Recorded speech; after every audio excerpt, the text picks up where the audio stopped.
अमावस्या के दिन जो नदी, तालाब, बावड़ी, कुआं किसी भी एक जगह पर अपने पूर्वजों का नाम लेकर शाम के समय पर दिया लगाएगा, ये मेरा विश्वास रहता है, उसके लिए कुबेर भंडारी भंडार जरूर बनेगा, पितृ भंडार जरूर बनेगा। 7 चावल के दाने या तो पीपल, बेलपत्र, आंवला, बटवृक्ष या फिर शिवालय, 7 चावल के दाने आप इन जगह में से कहीं पर भी अगर आप समर्पित कर देते हैं तो उसके बाद आप जो जिंदगी जी रहे हैं और 3 महीने फिर आप अंदाजा लगाकर देखना कि आपने जो 7 चावल के दाने इन स्थान पर अगर आपने समर्पित करे तो उसका फल पितरों को मिला कि नहीं मिला और उसका फल हमें प्राप्त हुआ। अमावस्या के दिन शंकर के मंदिर में जाकर शिव जी को जल चढ़ाकर जब कोई चंदन की 3 लाइन भगवान शंकर के शिवलिंग पर खींचता है, शंकर उसका हाथ पकड़कर उसका भाग्य लिखना प्रारंभ कर देते हैं। यहां तक शिव पुराण कहती है अगर चंदन नहीं है, अबीर नहीं है, गुलाल नहीं है, रोली नहीं है, कुछ भी तुम्हारे पास में नहीं है, शंकर जी को तुमने जल चढ़ाया, जल चढ़ाने के बाद अगर चंदन, रोली, हल्दी कुछ नहीं है तो भी अपने हाथ की 3 उंगलियों से शंकर के शिवलिंग पर जब आप 3 रेखाएं दिल से, हृदय से, भाव से बनाते हो तो भी शंकर भगवान हाथ पकड़कर तुम्हारे भाग्य की रेखा बनाना प्रारंभ कर देता। भाग्य की रेखा बनाना प्रारंभ कर देता। अब खींचो 3 लाइन। ब्रह्मा, विष्णु, महेश की 3 सलाखाएं जब शिव जी के शिवलिंग पर लगाई जाती है, यहां तक शिव पुराण कहती है अगर हम शंकर भगवान के शिवलिंग को जल चढ़ाकर 3 रेखाएं भी ना खींच सकें तो अपने हाथ की 3 उंगली का यदि स्पर्श मात्र भी शिवलिंग पर कर देते हैं तो ब्रह्मा, विष्णु और महेश की करुणा हमारे ऊपर होना प्रारंभ हो जाती है। यहां तक शिव पुराण का। अगर अमावस्या के दिन प्रदोष के समय पर, प्रदोष का समय जानते हो ना, सूर्यास्त के समय जब होता है प्रदोष का समय, अगर घर का व्यक्ति एक घी का दीप लेकर उस जलाशय, नदी, तालाब, बावड़ी, कुआं, हेडपंप जो उसके पास में हो, जो जलाशय पास में हो, वहां पहुंचकर प्रदोष काल में दक्षिण की ओर दिया जो लगेगा उसमें बत्ती लंबी लगेगी, गोल बत्ती नहीं। कौन सी बत्ती? लंबी बत्ती। लंबी बत्ती जानते हो सब लोग? कपास की जो बाती होती है वो लंबी वाली, गोल बाती नहीं, फूल बाती नहीं, लंबी बाती। कपास की बाती को लंबा कर वो बाती घी के दिए में रखकर बाती का मुख दक्षिण का कर अगर दीप प्रज्वलित किया जाता है तो वो घर के पितर कभी बद्दुआ नहीं देते, उन पितर आशीर्वाद देकर ही जाते हैं। पहला चंदन बाबा के शिवलिंग पर, दूसरा गणेश जी पर चंदन की उंगली, तीसरा सदानंद कार्तिकेय पर चंदन की उंगली, चौथा अशोक सुंदरी पर चंदन की उंगली, 5वां जलाधारी पर चंदन की उंगली, 6ठा जो शिवलिंग का जल बह रहा है इसके ठीक विपरीत की ओर चंदन की उंगली, और 7वां चंदन नंदी के मस्तक के ऊपर जो 2 सींग लगे रहते हैं उस पर चंदन की उंगली। ये कब लगाई जाती है? या तो अमावस्या के दिन आपको लगता है कि हमारे पूर्वजों का उद्धार नहीं हुआ, हमारे पूर्वजों का कल्याण नहीं हुआ, कहीं अधोगति में कोई चला गया है, उसका बस एक बार, रोज नहीं जरूरत है, मौनी अमावस्या के दिन अगर आप शिव जी को एक कटोरी में पंचामृत बनाकर ले जाते हैं, दूध, दही, शहद, घी, शक्कर, ये सब मिलाकर यदि आप लेकर जाते हैं और ले जाकर भगवान शंकर के सामने समर्पित करते हैं, एक बेलपत्री अशोक सुंदरी, अभी तक आपने जो बेलपत्री चढ़ाई है अशोक सुंदरी के ऊपर, डंडी का मुख जहां से पानी बहता है उस ओर रखा जाता है। पर जब हमें ऐसा लग रहा है कि हमारे पितृ भूखे हैं या हमारे पूर्वज प्यासे हैं या उनको भाग नहीं मिल रहा, इसलिए मेरा कोई काम नहीं हो रहा, इसलिए शिव राजी नहीं हो रहा है, तो ये बेलपत्री के भाग को बदल दिया जाता है। ये बेलपत्री अशोक सुंदरी की जगह पर जब चढ़ाया जाता है तो ये पत्ती का जो भाग है जहां से पानी बहता है उस ओर रखा जाता है और ये डंडी का भाग शिवलिंग की ओर रखा जाता है। और यहीं पर भगवान शंकर को जो तुम पंचामृत बनाकर लेकर गए हो वो पंचामृत चढ़ाया जाता है और वही पंचामृत थोड़ा सा शिवलिंग पर चढ़ा दिया जाता है। उसके बाद में पितृ पूर्वज जल की आस नहीं रखते, ना भोजन की आस रखते हैं, क्योंकि शंकर उनको तृप्त कर देते हैं, शिव उनको पूर्ण कर देते हैं। अमावस्या के दिन सारे पितृदोष समाप्त हो जाएगा, सारा पितृदोष समाप्त। शिव महापुराण की कथा कहती है अगर कोई विद्वत ब्राह्मण ने आपको बताया है कि आपके घर में पितृदोष है,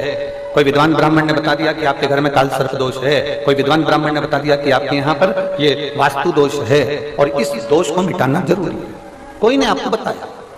उस समय पर हमें घबराना नहीं, उस समय में घबराने का क्रम नहीं है। कहते हैं पीपल का जो जल झड़ता है पीपल के वृक्ष से, आप लोगों ने कभी देखा है कि नहीं देखा, वो हमको नहीं मालूम। कितना भी अगर कोई वास्तु दोष बता दिया, पितृ दोष बता दिया, काल सर्प दोष बता दिया, कितना भी अगर कोई दोष बता दे, तो पीपल का जो जल वृक्ष में से झड़ता है, कभी कभी आप उसके नीचे हाथ रखकर देखना, थाली रखकर देखना, उसमें पत्थर पर देखना, तो वहां पर भी पानी के निशान आपको मिलेंगे, बूंद के निशान मिलेंगे।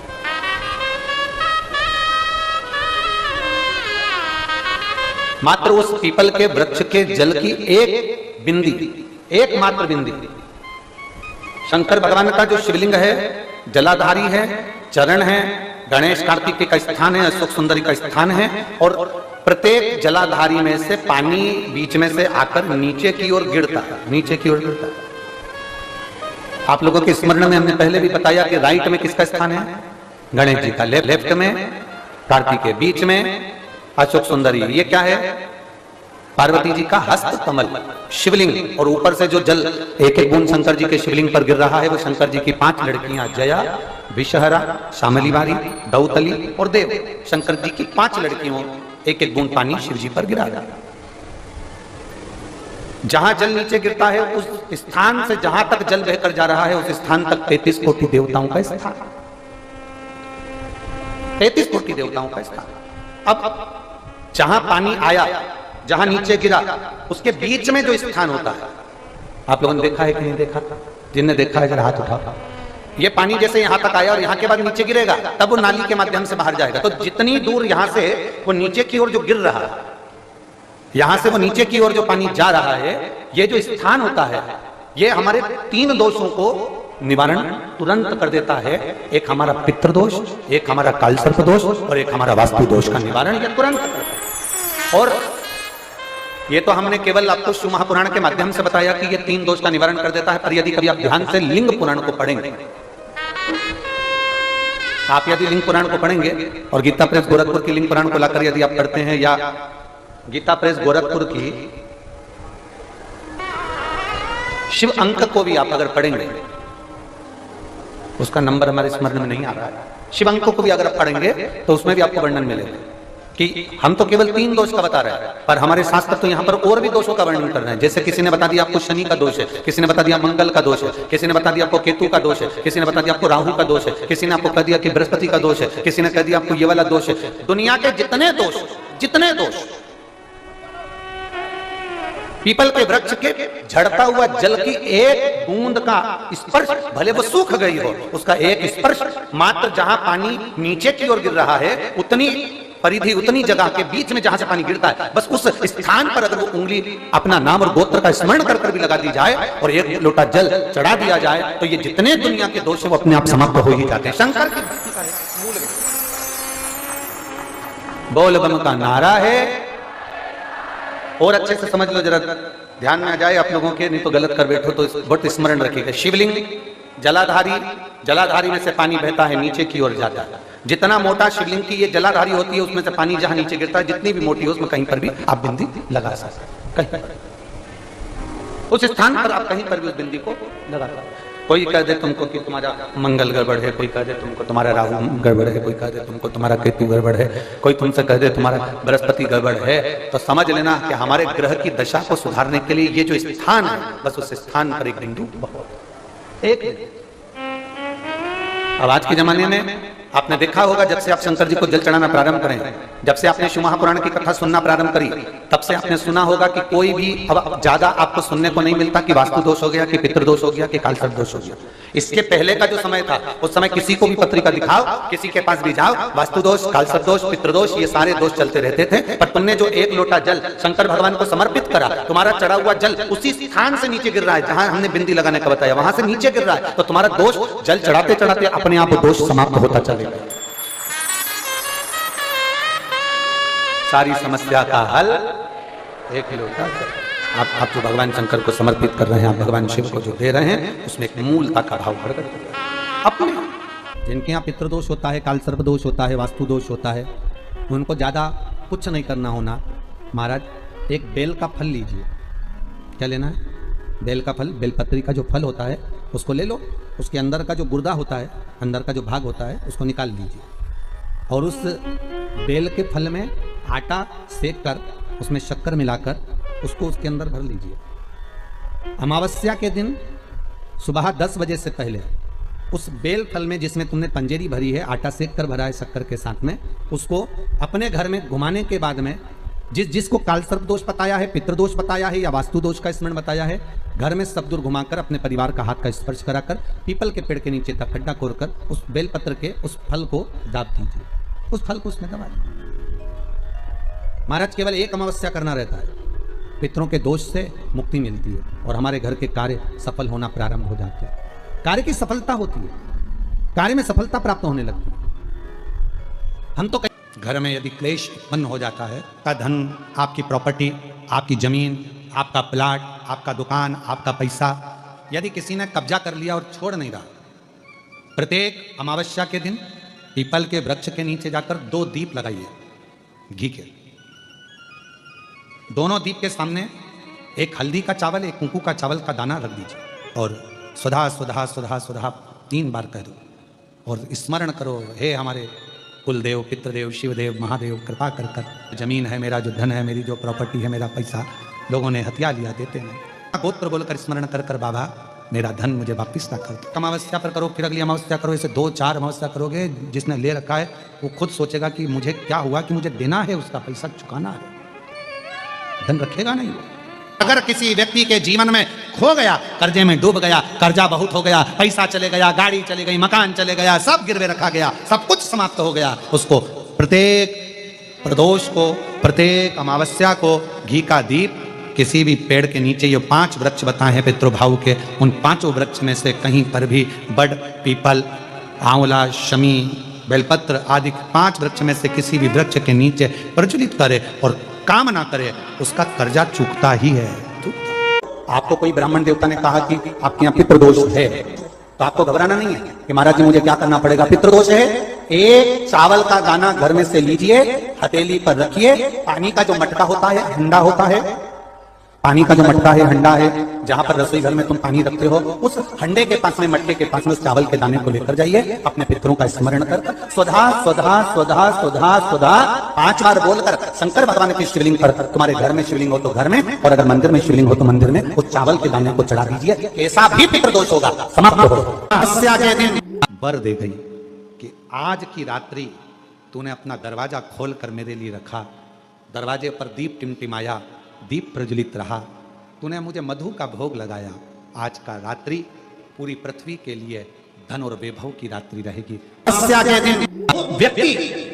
जो भगवान शंकर को बेलपत्र जब समर्पित करता है और बीच की पत्ती पर चंदन लगाकर, मध्यस्थ जोड़कर शहद लगाकर शिव को जब समर्पित करता है, तो उसका भाग्य कितना भी विपरीत चल रहा हो, उसकी किस्मत की रेखा कितनी भी विरोधी, कितनी भी विपरीत चल रही हो, वो अपने आप से बच जाती है, अपने आप से। पहला चंदन बाबा के शिवलिंग पर, दूसरा गणेश जी पर चंदन की उंगली, तीसरा षडानंद कार्तिकेय पर चंदन की उंगली, चौथा अशोक सुंदरी पर चंदन की उंगली, 5वां जलाधारी पर चंदन की उंगली, छठा जो शिवलिंग का जल बह रहा है इसके ठीक विपरीत की ओर चंदन की उंगली, और 7वां चंदन नंदी के मस्तक के ऊपर जो 2 सींग लगे रहते हैं उस पर चंदन की उंगली। ये कब लगाई जाती है? या तो अमावस्या के दिन आपको लगता है कि हमारे पूर्वजों का उद्धार नहीं हुआ, हमारे पूर्वजों का कल्याण नहीं हुआ, कहीं अधोगति में कोई चला गया है, उसका बस एक बार, रोज नहीं जरूरत। अमावस्या के दिन दोष काल में, प्रदोष के समय पर, प्रदोष काल में शाम के समय पर जाकर किसी भी नदी, तालाब, बावड़ी, कुआं, कहीं ना कहीं जो आपके पास में हो, वहां पर एक घी का दिया, बत्ती का मुंह दक्षिण की ओर कर कर अवश्य जला कर जाना, सारे पितृदोष समाप्त हो जाएगा, सारा पितृदोष समाप्त। अमावस्या के दिन किसी भी जलाशय के पास में, नदी, तालाब, बावड़ी, कुआं, जो आपके शहर में, आपके गांव में, आपके नगर में हो, वहां जाकर लगा दीजिए। अगर नदी, तालाब, बावड़ी, कुआं नहीं है तो पीपल का वृक्ष हो या बेलपत्री का वृक्ष हो या बट का वृक्ष हो, उसके नीचे लगा दो प्रदोष काल में, पर अमावस्या के दिन लगाएं जरूर। क्यों? क्योंकि अमावस्या के दिन पितृ शाम के समय प्रदोष काल में शंकर भगवान का नाम जाप कर कर नदी, तालाब, बावड़ी पर पानी पीने जाते हैं, वहां से जल का आचमन कर कर पितृ अपने लोक को चले जाते हैं प्रदोष काल के समय पर। इसलिए प्रदोष काल में जलाशय के पास में, बावड़ी, कुआं, नदी, तालाब के किनारे पर दिया लगाया जाता है दक्षिण की ओर मुख कर कर बत्ती का, तो पितृ आशीर्वाद देते हुए जाते हैं कि फलो फूलो, आगे बढ़ो, उन्नति करो, तरक्की करो। ये पितरों का आशीर्वाद रहता है, पितरों का वर रहता है, आप देंगे उसको मिलेगा। पितृदोष है, ये आपको कैसे मालूम पड़ेगा? पितृ भूखे हैं, इसका तो वर्णन हमने पहले कर दिया कि रात्रि को जब आप सोने के बाद में 1-1.5 घंटे बाद अगर आपकी नींद खुल जाए, 1 घंटा 1.5 घंटा आप सोइए, उसके बाद जो नींद खुली तो 1-1.5 घंटे तक अगर आपको नींद नहीं आ रही है, रात्रि को सोने के बाद में 1 घंटे बाद जब उठे तो आपको प्यास लग गई, भूख लगने लगी, प्यास लगने लगी कि मेरे को पानी पीना पड़ेगा, घबराहट हो रही, पानी पीना पड़ेगा, 1-1.5 घंटे सोने के बाद अचानक नींद खुले और आपको प्यास लगे, समझ लेना आपके पितृ भूखे हैं और प्यासे हैं, भूखे और प्यासे हैं, उनको जल की जरूरत है। किसी भी नदी में सरोवर में, कुंड में, बावड़ी में, तालाब में, आप तीर्थ में जाकर जब स्नान करते हैं तो स्नान करने के बाद एक काम का नियम बना लो कि अपने हाथ की अंजलि में जल लेकर अपने पूर्वजों को देना। प्यासे रहते हैं, भाग मांगते हैं, प्राप्त करना। 3 वृक्ष पितरों के तुल्य हैं। पहला पीपल, दूसरा बट वृक्ष, तीसरा बेलपत्र का वृक्ष। ये पितरों के तुल्य हैं। अगर आपको रात्रि में नींद नहीं आ रही है, ऐसा लगता है कि रात्रि को 1 घंटा 1.5 घंटा सोने के बाद कुछ गलत गलत विचार आने लगते हैं, नींद सुबह 3 बजे तक 4 बजे तक नहीं आती, 4 बजे के बाद फिर नींद आती है, तो एक प्रैक्टिकल जरूर कर देखना। एक प्रैक्टिकल करने में क्या जाता है, प्रयास करने में क्या कुछ जाता है क्या? प्रैक्टिकल कर देखना कि कहीं सियोर वाला महाराज झूठ तो नहीं बोल रहा, तो प्रैक्टिकल करने में कुछ नहीं जाए। 1 लोटा पानी लो, उसमें थोड़ा सा कच्चा दूध डाल लीजिए, श्राद्ध पक्ष चल रहा है, बेलपत्री का पेड़ या पीपल का पेड़ या बट का पेड़, इन पेड़ के नीचे ले जाकर उस दूध को दोपहर में सुबह 10 बजे से लेकर 12 बजे के बीच में ले जाकर चढ़ा दीजिए। रात्रि को फिर ना आपको प्यास लगेगी, ना भूख लगेगी, नींद एक बार लगी तो सुबह ही खुलेगी। प्रैक्टिकल करने में क्या जाता है?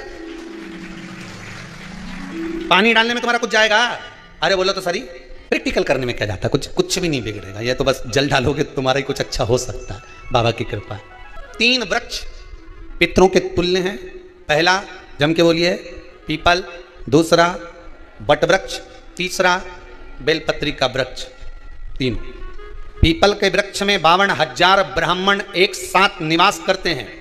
इसलिए पितृतुल्य है। बट वृक्ष ब्रह्मा जी के मस्तक से बना, इसलिए पितृतुल्य है।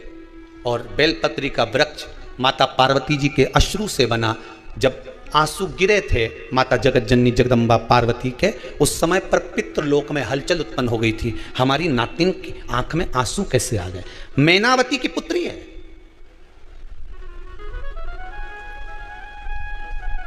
पितरों की नातिन, इसकी अश्रु कैसे गिर गए?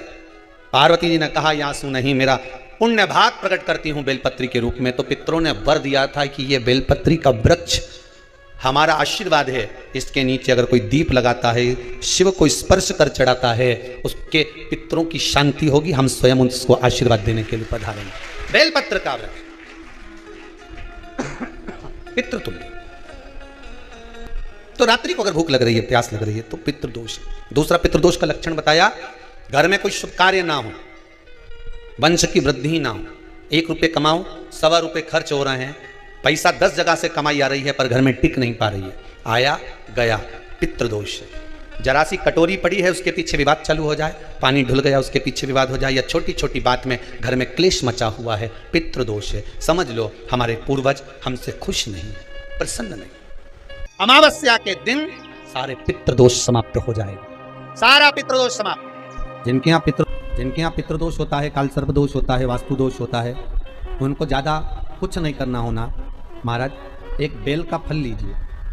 क्या लेना है? बेल का फल, बेलपत्री का जो फल होता है उसको ले लो, उसके अंदर का जो गुर्दा होता है, अंदर का जो भाग होता है, उसको निकाल लीजिए और उस बेल के फल में आटा सेक कर उसमें शक्कर मिलाकर उसको उसके अंदर भर लीजिए। अमावस्या के दिन सुबह 10 बजे से पहले उस बेल फल में जिसमें तुमने पंजेरी भरी है, आटा सेक कर भरा है शक्कर के साथ में, उसको अपने घर में घुमाने के बाद में जिसको काल सर्प दोष बताया है, पितृदोष बताया है या वास्तु दोष का स्मरण बताया है, घर में सब दूर घुमाकर अपने परिवार का हाथ का स्पर्श कराकर पीपल के पेड़ के नीचे तक खड्डा कोरकर उस बेलपत्र के उस फल को दाब दीजिए, उस फल को उसमें दबा दीजिए। महाराज केवल 1 अमावस्या करना रहता है, पितरों के दोष से मुक्ति मिलती है और हमारे घर के कार्य सफल होना प्रारंभ हो जाते हैं। कार्य की सफलता होती है, कार्य में सफलता प्राप्त होने लगती है।